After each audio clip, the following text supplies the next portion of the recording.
Hey everyone, this will be a video where I'll go through 1.1. So this is on linear equations and inequalities. So I'll talk about a few things in the notes, write some stuff down, kind of give you a brief overview. So the first part of the notes deal with, in these notes, they'll have theorems typically listed in boxes as you see here. Okay. Any important terminology will be in bold, as we see up here. Okay, so a first degree or linear equation in one variable can be written in this format here, to where x is typically the variable and a and b represent any number you can think of. So you could have like 2x minus 5 equals 0. 1/3. I could use y instead of x if I wanted to, any variable, any letter, plus 10 equals 0. And these are just two examples. There's a myriad of examples that you could have. So this first theorem states that an equivalent equation will result if the same quantity is added or subtracted from both sides. Okay. And then each side of a given equation is multiplied or divided by the same non-zero quantity. So what that says is two things are going to stay the same. So the left side will stay the same as the right side. They'll stay equal if I multiply by the same number on both sides, I divide by the same number on both sides, I add the same number, or I subtract the same number. Okay, so you see here, this is a first degree equation in one variable. It might not be simplified, so it can be a little weird to look at. So this standard form here is typically the simplified form. You have some number times your variable, and then you add or subtract something else, and it equals to 0. And that is standard form. So you could try to convert this to standard form. So we'll do that over on the side here. So follow along with me. So 3 minus 2 parentheses x plus 3 equals x divided by 3 minus 5. So that we need to kind of simplify this a little bit. So I'm going to distribute this minus 2. So this will be 3. And then minus 2 distributed, that means I'm going to multiply it to both things inside those parentheses. So this will be minus 2x, and this will be minus 6 equals x over 3 minus 5. Now what I'm going to do is I'm going to pick a different color. Ooh, purple. All right. And you see over here I have the 3 and I have the 6. So I'm going to add those together. So this will be minus 3. So check with your calculator. 3 minus 6 will give you a minus 3. And minus 2x equals x over 3. And then I need to move, right? So I haven't really moved anything over. Okay. So one thing is, let's say I want to move everything to the left side, because if you look here at the standard form, at either one of these, 0 is on the right side. So that means I'm going to have to add 5 to get rid of the minus 5.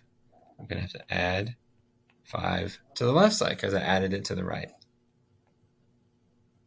So this would be 2 minus 2x equals x over 3.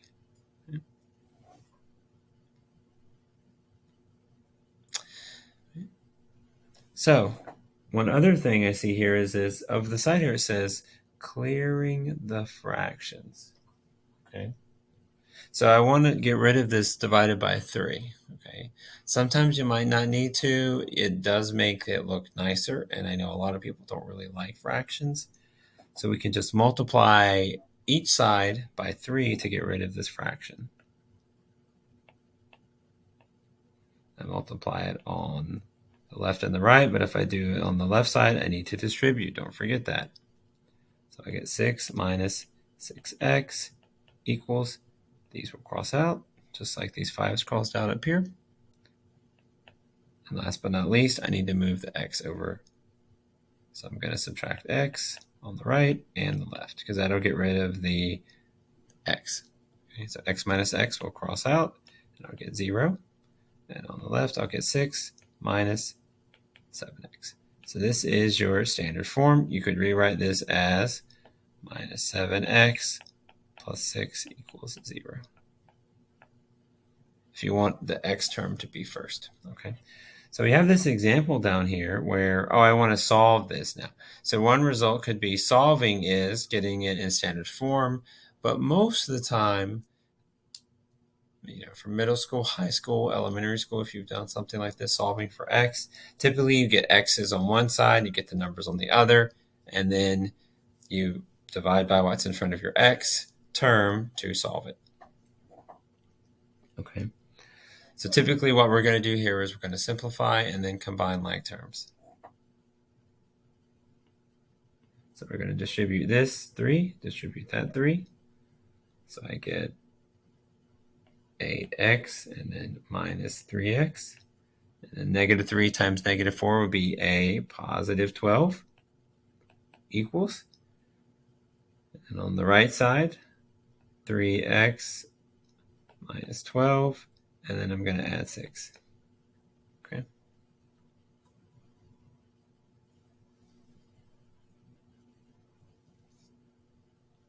So now you can see it looks similar to what we have up here that we started with once we distributed in the previous one. You just want to combine like terms, move all the x's to one side, move the numbers to the other, and then divide by what's in front of your x. So I'm going to combine like terms.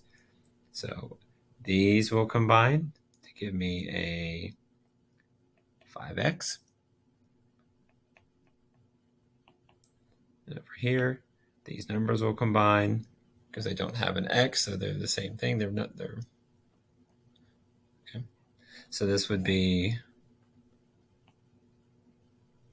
3x minus 6. Okay. So now I'm going to move the x's to the left. So if I need to get rid of this positive 3x, I'm going to minus 3x.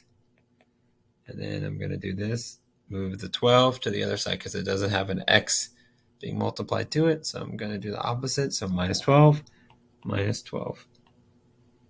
So these cross out, and I get 2x, bring down the equals, minus 18. And last but not least, I want to solve for x. Okay. So I'm going to get rid of that 2 is being multiplied. So whenever two things are written beside each other, without a plus or minus in between, this usually means multiplication. Now, if you had parentheses like this, something like that, that would still be multiplication, okay?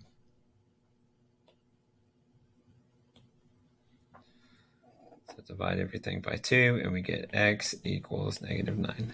Now, you can practice this next one here. Checking this implies that I plug it back into the original thing. You can do that if you'd like. One thing I will say is that at the very end of these notes, I will show you that they have answers. So you can answers to matched problems. So I'm not going to go through the matched problems. You can work on those on your own and see if you come up with the number at the end. Okay. And if you do notice any discrepancies, you can let me know. Okay, so practice the match problem 1 if you'd like. All right, example 2. We want to solve the linear equation and check. So you'll notice these have some fractions here. So the way to approach this is we need to multiply by something that'll get rid of all the fractions. That makes our life easier. So what will get rid of 2 would be 2. I multiply by 2. Okay. What will get rid of 3? I multiply by 3. So that means I need to multiply by a 6. Okay, so I'm going to multiply. I'm going to rewrite this, or I could probably I'll just rewrite it. I'll do it here.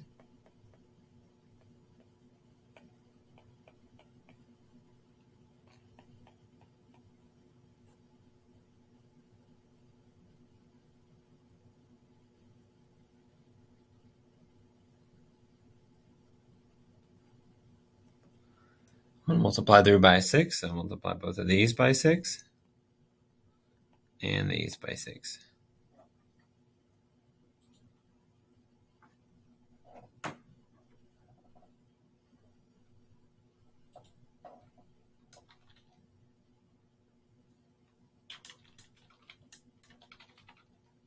So just think, for that first part, you're going to distribute that 6.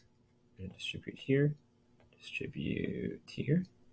And then on the other side, we'll get a 30. So 6 times that first part. So 6 times.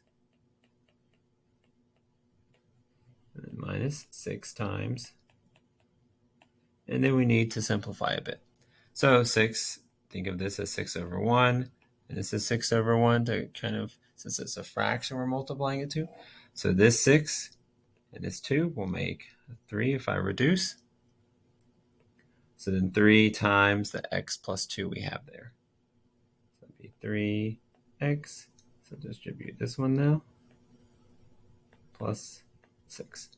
And on this side, the 3 and that 6 will make a 2. So this will be minus 2x equals 30. So now we want to combine like terms. So the 3x and the 2x we can combine. So this will make a 1x because it's 3x minus 2x. So that's 3 minus 1. I mean 3 minus 2. I misspoke there. And then I need to subtract this 6 to the other side. So if I subtract it on the left, those 6's cross out. And on the right, I get 30 minus 6. So I get 24. And if you wanted to, you could check. Okay. Your work.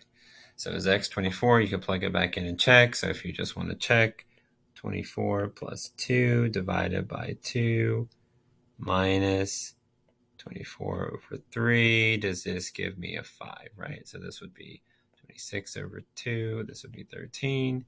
This is 8. So yep, this is 5, right? 13 minus 8. So you can work on this next max problem on your own. So these next parts, and remember, as you're doing this, if I'm going over it too quickly, you could always pause the video, rewatch anything, okay? So example 3, solving the formula for a particular variable. And let me tell you, no one likes these, okay? This is probably, there are no numbers. Everything's just variables, and you're solving for one of the variables, okay? So if you look at this particular equation here, I could solve, currently it's solved for A. A is isolated. It's A equals. If I want to solve for P, I need to rewrite this as P equals, and what would it be? But to do that, I need to think about how would I get P by itself, because there's 2 P's here. If I wanted to do R equals, or isolate R, or isolate T, okay? So you'll see here for these, there are 2 ones that wants you to solve for R and wants you to solve for P. Okay, and then there's a max problem. So you can work on the max problem on your own. So let's start with the first one here. I want to solve this for R.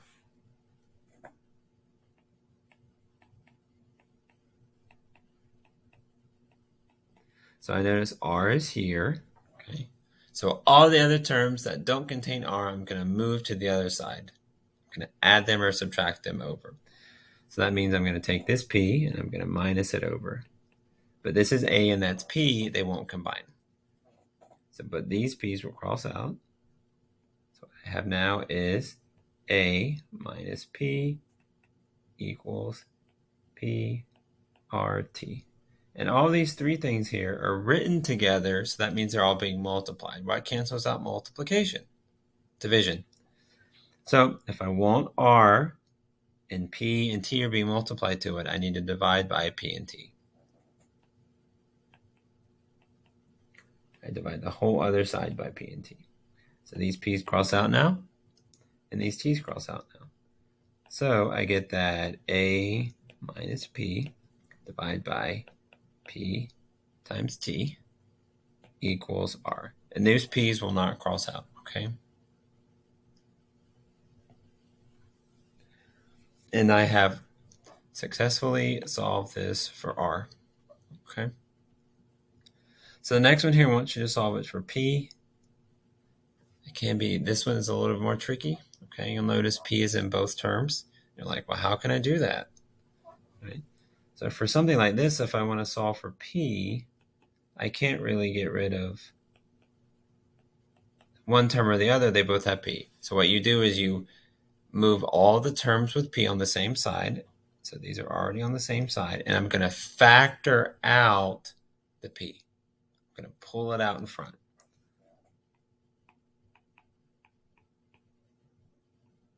So if I pull it out, if I factor it out, that means I'm dividing it out of every term. So p divided by p would be 1 plus p divided by p RT divided by p would be RT. And then divide by what's left. Since these are multiplying here, I divide by what's left means they're multiplying. So I can technically divide both sides by 1 plus RT. And the 1 plus RT would cross out on the right side. I get A over 1 plus RT equals P.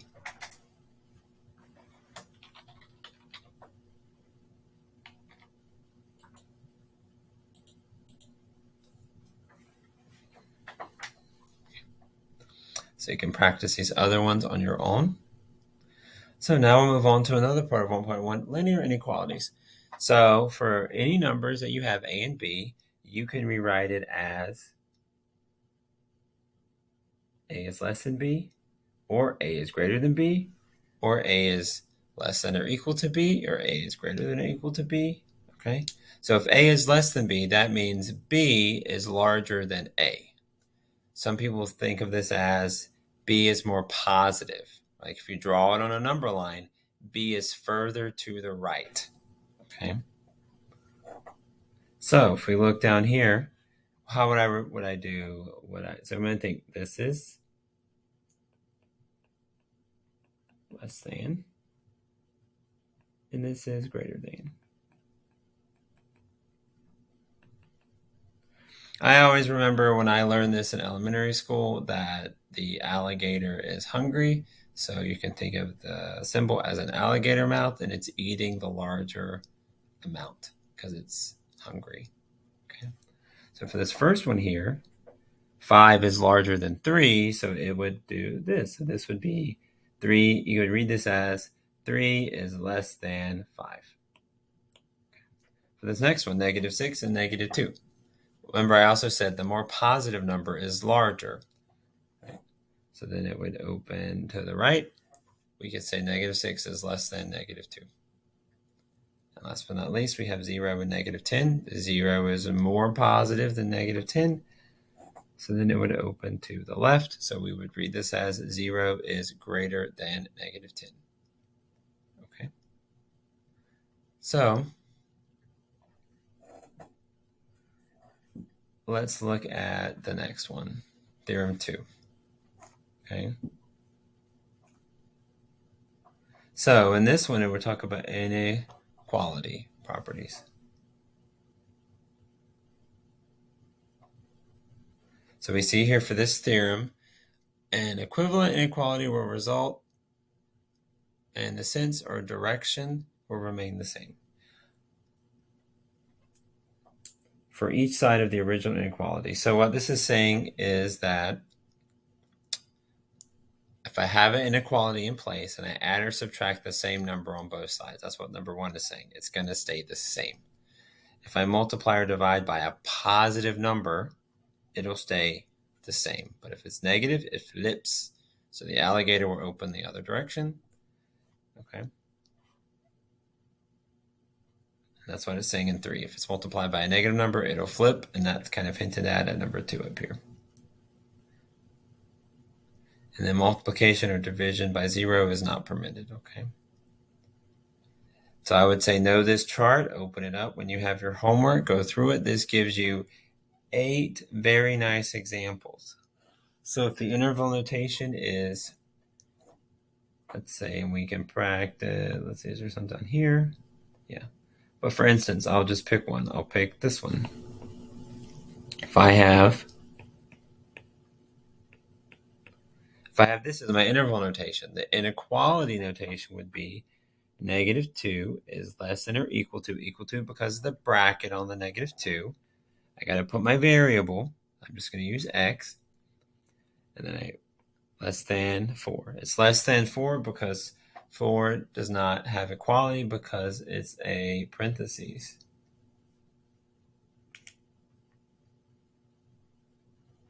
Okay. So some of these ones at the bottom, they use the wonderful infinity. So this is negative infinity here, positive and positive.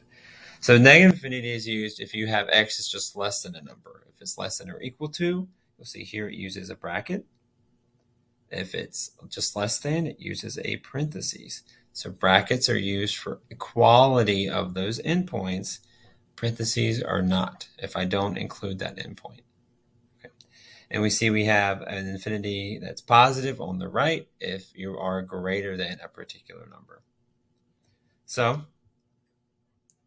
an interval is closed if it contains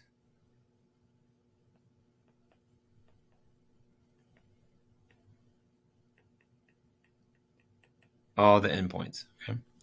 A square bracket is used. Okay, so let me make sure I get the right. I'll look up that in a second. Square bracket is used to indicate usually inclusion, but let me make sure I use the correct word that your book loves to use.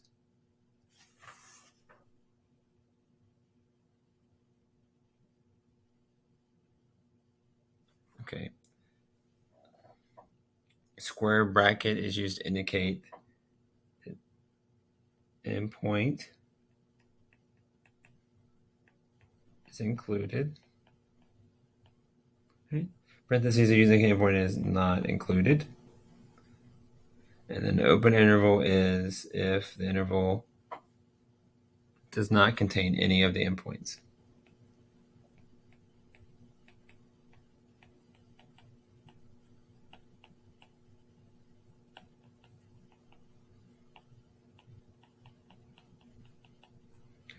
Okay. So parentheses are always used for negative and positive infinity. You never use brackets for those. So let's look at this example here. We want to write that with a double equality. So remember, if it's in this interval notation, I want to write it as an inequality. So I need to put the alligator symbol, opening up to the left or to the right. So I have my -2, I have my 3, and I have my x, right? But I need to make sure I have the right. So the bracket means it's going to have inclusion. So -2 is less than some number. We're going to say x, which is less than 3. So we have successfully wrote the inequality. So you want to think anything in interval notation always has this format here. You see A on the left. It's always on the left in inequality notation. Likewise for B. So what about this one here? I need to write that in interval notation because now it's an inequality and I need to graph. Oh, we can graph, it's fine. So I'll do the first one here. I forgot to graph. So we see. So remember, this is a bracket at 2, parentheses at 3, and you just scribble in the line like this. Okay. If x is greater than or equal to -5, then that means, I'm going to start at -5. Remember, when it's greater than, you start at the number that it's greater than. And it's going to have a bracket. If it includes it, it's going to have a parentheses. If it doesn't, remember the infinity always has parentheses. Okay. So this would be -5, bracket, comma, parentheses. Let's put a number line here. Here's -5, bracket, and it's greater than, so it's going to the right. Okay. You can work on your match problems here. This next part wants you to take the inequalities and you solve it. So remember, whatever you do, it's just like an equation when you have equal to, okay? So it says here solving. So you do the same thing as if it was an equation. Whatever you add to both sides, it's fine. Whatever you subtract from both sides, it's fine. But when you multiply or divide by a negative number, that's when you need to flip the inequality direction.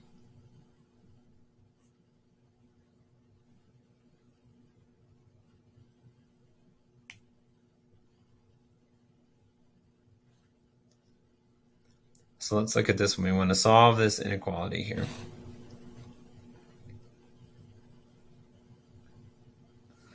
So we see that we have 2 parentheses plus 3 is less than 6 parentheses x minus 2 plus 10. So what I want to do is I need to simplify each. I need to get, when I'm solving inequality, I need to get x on one side, everything else on the other. So let's distribute this 2.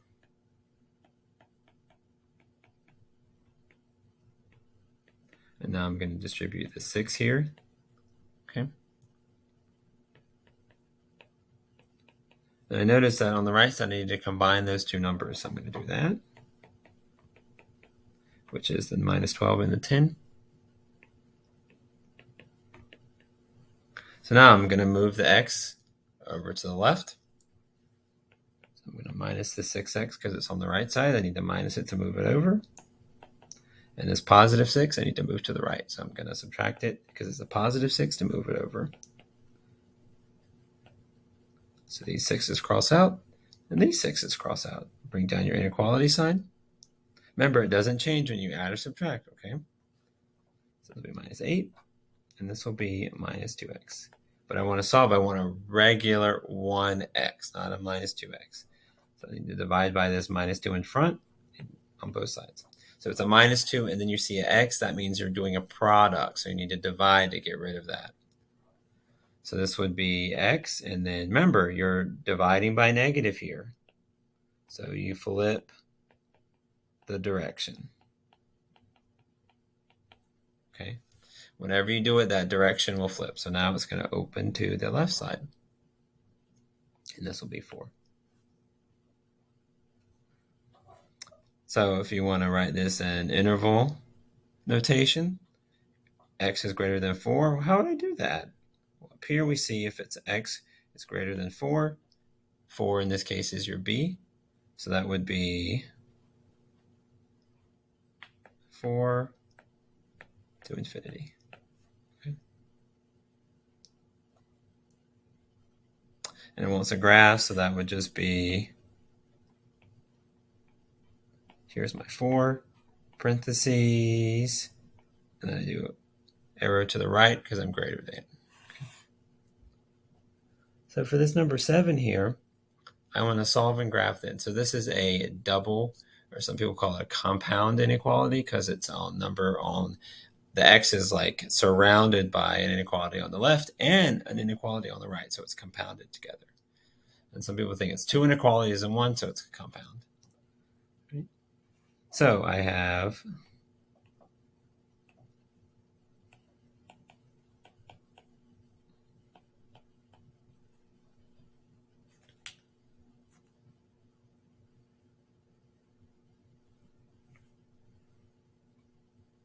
this. So what I need to do is I need to isolate. I can't move x to the left because it's in the center. So this is where you just want to solve for x in the center.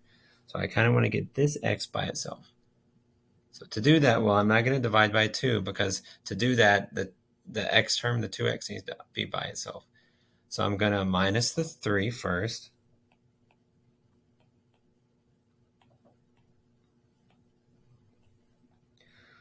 So these cross out here. On the left, I get a minus 6 because it's minus 3 minus 3. That inequality comes down. I get a 2x, and I get this is a 6.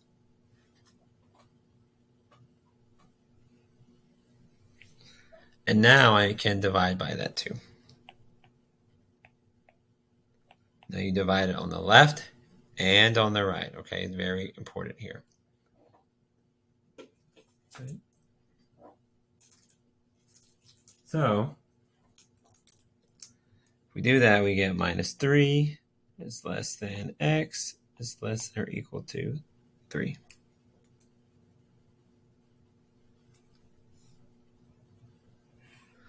Now, if I want to do this in interval notation, okay, it looks just like this one right here, right? So it would be parentheses A, comma, B, bracket.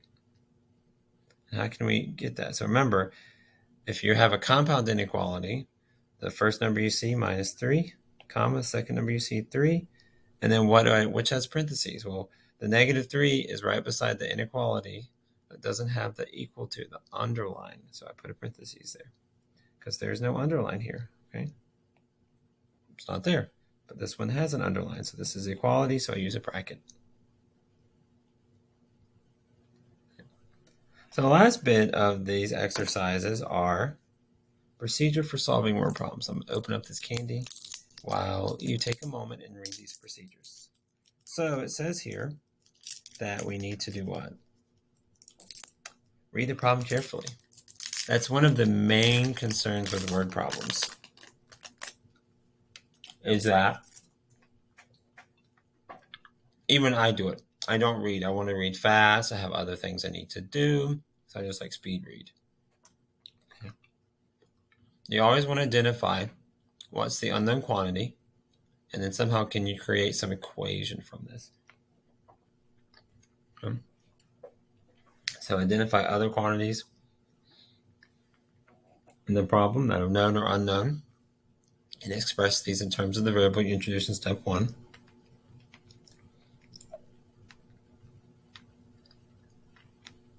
And then we want to write a verbal statement using the conditions we stated in the problem, and then write an equivalent mathematical statement. Solve it, and then check to make sure it makes sense.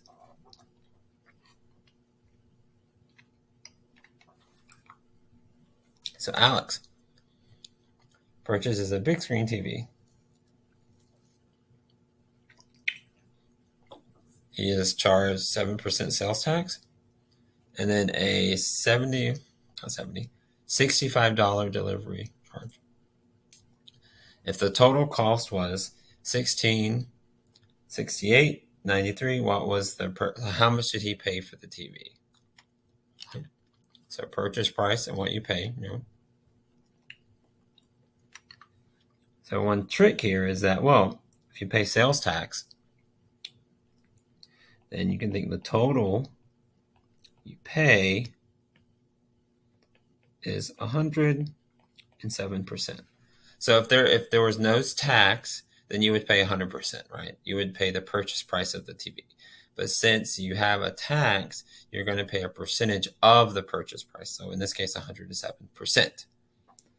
So we're going to multiply that by the purchase price, right? And then we're going to add the delivery charge. I'm going to put DC. Okay. And this would be the total. Okay. So to write this in a mathematical way, so 107% is 1.07 times, we're going to say X is the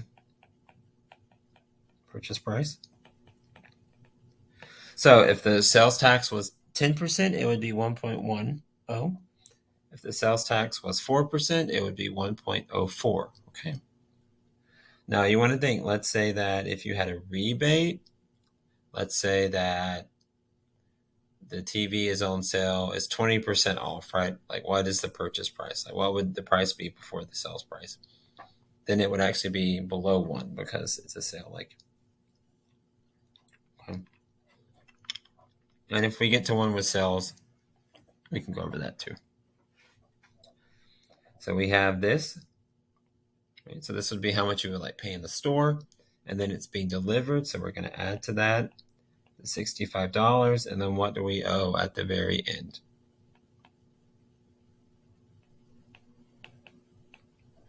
So what do we need to do? Well, we just need to solve for X. So we're going to subtract the 65 over.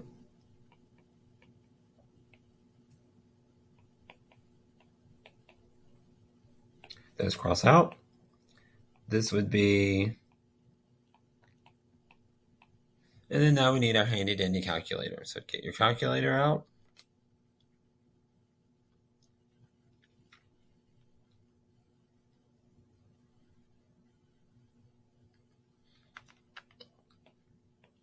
Do this division for me. Make sure you can get the right result.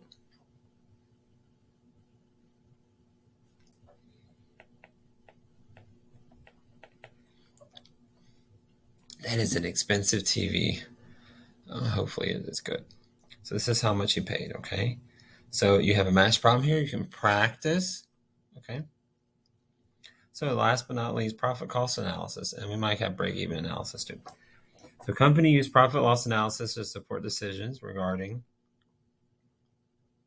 the price of products and appropriate levels of production in order to maximize profit. Because companies love money, okay? So what type of cost would be fixed costs and what would be variable costs? So fixed costs, you would say, is something that's going to stay the same. Could be the startup, could be the design, okay?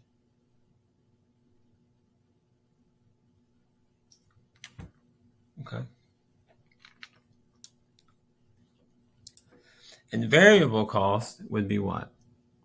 Typically, it depends on the number of items you want to produce, okay?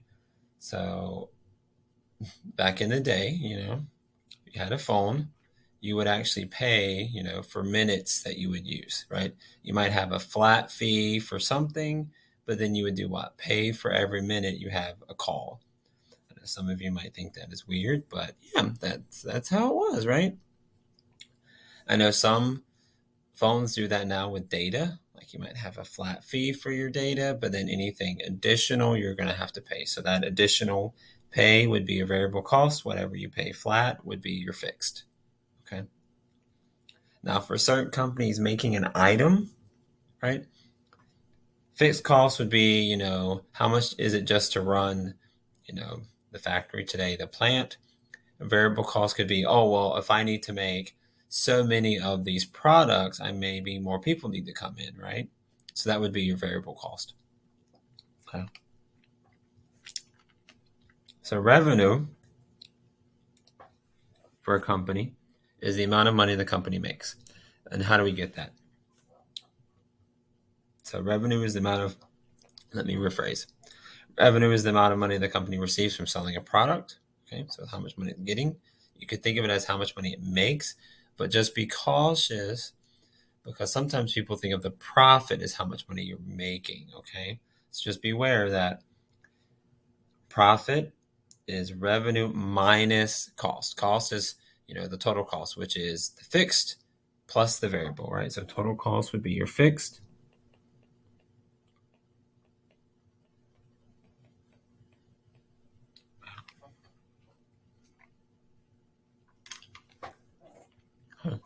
So if your revenue is less than your cost, that's not good. You're actually losing money. If it's equal to, you're breaking even. And if it's greater than, you're making a profit. So when the profit is less than 0, there is a particular keyword for that. Let me find it. Probably some of you will say that they should file bankruptcy.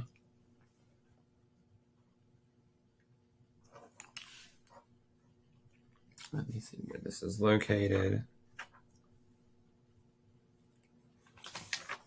It might be on the next. Okay, give me just 1 second.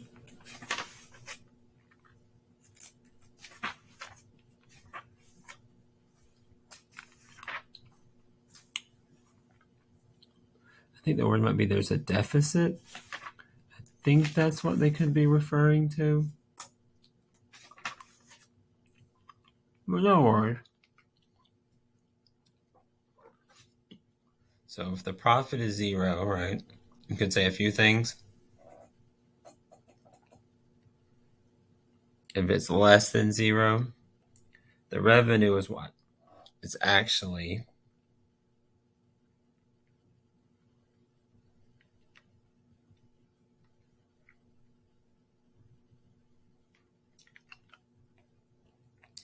revenue would be less than the cost, right?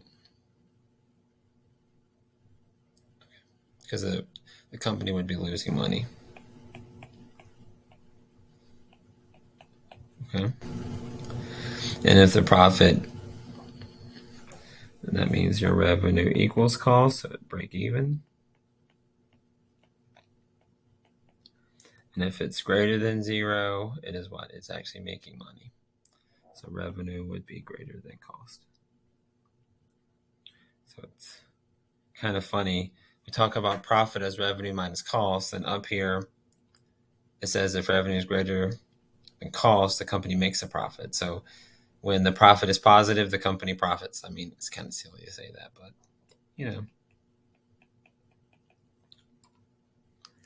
So one thing is company breaks even.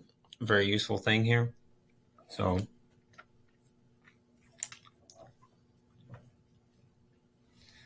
a university club plans to raise money by selling custom printed t-shirts. They find the printer charges $400 for creating the artwork and then $350 per shirt that is printed. If they sell the shirts for $15 each, how many must they sell to break even? Okay. So right here, if I sell 15 for each shirt, let's say X is the amount of shirts. Right? Then this here is your revenue. It's using function notation, R of X equals 15X. Okay. For the first part here, you could just say this is 15X. This will be for your cost. Okay. We haven't really seen function notation here. We're kind of getting a little exposure to it. This will be in 2.1, using this particular thing here. Okay. So your cost would be what? It's your fixed, which is $400 just to create the artwork, plus the $350 per shirt. So it's per shirt, so that means I have to multiply it by X. Okay. So then I want to know when they break even, so I need to set these equal to each other. So this is your cost. Set it equal to your revenue, and you solve. Because if they're equal, then that means revenue would equal cost, so they break even. Okay. So I'm going to minus this 350 to the right side. This will cross out on the left, so 400 equals 1150 X, and then I'm going to divide by that 1150 because I need to get X to be isolated. I need just one X. So 400 divided by 11.50. So I get X to be 34.78. So I need to sell that many shirts, which is a weird number. Now, for some of the questions that might ask you to round up, round down, you could practice this practice problem. So you would have to sell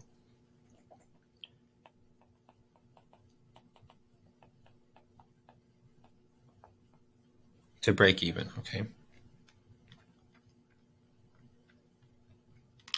Example 10, we're not going to worry about. I took this off of the homework, okay?